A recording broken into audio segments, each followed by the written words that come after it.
Ժողովուրդը գրում է, իշխանական վերնախավը համոզված է, որ առաջիկայում վեհափառը հրաժարվի կաթողիկոսի պաշտոնից։ Թերթի իշխանությանը մոտ կանգնած աղբյուրը պնդում է, որ ըստ իշխանականների վեհափառը ելք չունի ու հայտնվել է մի իրավիճակում, որ պետք է մեջբերում եմ ենթարկվի Փաշինյանի պնդումներին ու հոգևորականները պետք է նոր կաթողիկոս ընտրեն իշխանությունը։ Ամենամտերիմ շրջանակում քննարկումներ է իրականացրել ու միմյանց վստահեցրել են, թե երբ ճնշումները օր-օրի ավելանան, վեհափառը ելք չի ունենա, իսկ եկեղեցականները թերթին փոխանցում են, վեհափառը վստահեցրել է թիմին, որ կհասնեն իրենց ուզածին միայն լռությամբ ու պետք է Փաշինյանի բարձրացրած աղմուկին ընթացք չտան, այն աստիճանաբար կմարի, թե որ կողմը առաջիկայում կունենա իր համար ցանկալի արդյունք, դեռևս պարզ չէ ըստ թերթի, բայց փաստ է, որ հանրության լայն շրջանակներին կատարվողը դուրս չի գալիս։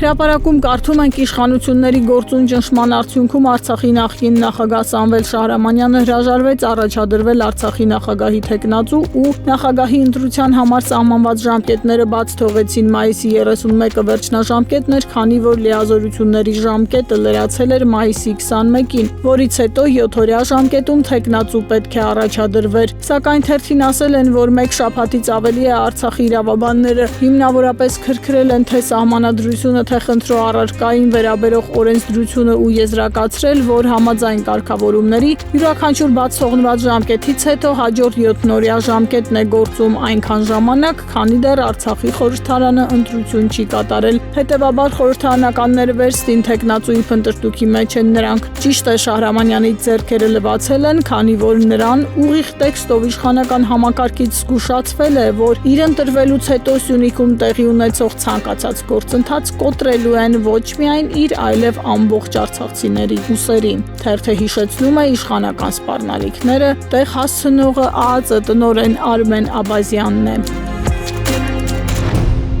Հրապարակում կարդում ենք նախկին խմբագիր Փաշինյանն այնքան է սահմանափակել մեր հարկատուներից հաշվին գործող հանրային հեռուստաընկերությունը, որ արդեն քանի տարի է ՀՄԷԿ-ից հարկ չեն համարում ԱԺ աշխատանքները լուսաբանել։ Այդ գործն անում է ՀՄԷԿ-ի օպերատորն ու տեխնիկական աշխատակիցը, հանրայինի ղեկավարությունը ԱԺ-ում լրագրողական աշխատանքն անիմաստ է համարում, օպերատորին ու տեխնիկական աշխատողին է ուղարկում կադրերի համար։ Շաբաթներ առաջ, երբ խորհրդարանում բյուջեն էր քննարկվում, Փաշինյանը դուրս գալով նիստերի դահլիճից ցանկություն է հայտնել լրագրողներին ճեպազրույց տալ ու միջանցքում նկատելով ՀՄԷԿ-ի օպերատորին ու տեխնիկին ասել է, թե հարց տուր, ես պատասխանեմ։ Շփոթահար աշխատակիցն ասել է, որ ինքը չի կարող հարց տալ, ընդամենը տեխնիկական աշխատող է, փոխանցում է թերթը։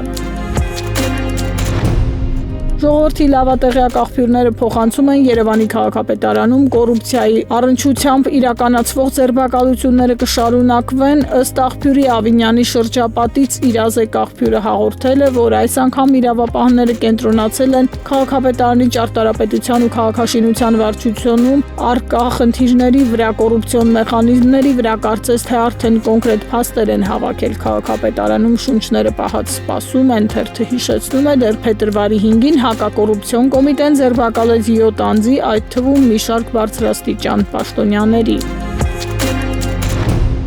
Հրապարակը գրում է Սննդամթերքի անվտանգության տեսչական մարմնի նախկին ղեկավար վերջերս ձերբակալված Արմեն Դանիելյանի փոխարեն պաշտոնին կնշանակվի Տիգրան Պետրոսյանը, ուսումնասիրելով նրա կենսագրությունը, թերթը պարզել է ըստ պաշտոնական կենսագրության 2017-22 թվականներին նա աշխատել է Air Logistic Cargo ՍՊԸ-ում որպես տնօրեն, բայց էլեկտրոնային ռեգիստրի տվյալների համաձայն ՍՊԸ-ն հիմնադրվել է 18 թվականի աշնանը, թե ինչպես է ՍԱՏՄ ղեկավարի հավակնող թեկնածուն տնօրեն աշխատել գոյություն չունեցող ընկերությունում, իմանա նշանակողը հեգնում է թերթն ու շարունակում տեղեկություններ կան, որ այս կառույցում այնպիսի բարդակ է, որ հնարավոր է Պետրոսյանի նշանակումն էլ գլուխ չգա, քանի որ նա էլ այս կամ այն կերպ առնչվել է յուրացումներին, ինչի համար 6 ամիս աշխատած նախկին պետը Արայիկ Հարությունյանի հովանավորյալը հիմա կալանավորված է։